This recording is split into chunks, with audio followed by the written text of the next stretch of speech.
Шокантни и загрижувачки податоци. Езерскиот град го задушува загаден воздух.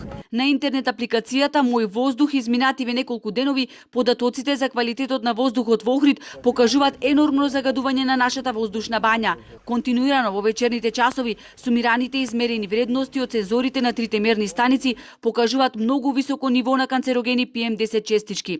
Само синоќа во 19 часот концентрацијата на PM честичките изнесувала дури 323 микрограми на метар кубен, што е за 6 пати над дозволеното.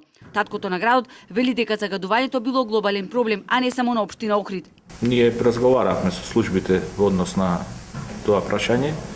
Имаме одредени насоки во кои што ќе делуваме, меѓутоа пред све тука е еден настап кој што треба да биде многу постудиозен и многу по во кој што треба да се вклучи целата заедница.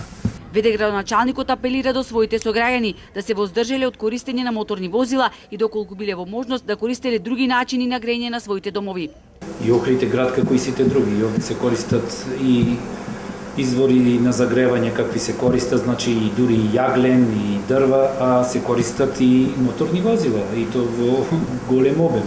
Така да не е исклучен. Сигурно дека природата и околината има влијание за само пречистување, но и сето тоа има свој капацитет и свое ниво. Точко вели дека ова е сигнал оти треба подитно акредитационо тело да ги потврди овие загрижувачки податоци за степенот на загаденост во Охрид. Инаку во вечерните часови во градот е тешко да се ужива во крај езерските прошетки, бидејќи има смог, чад, а се чувствува и непријатна миризба.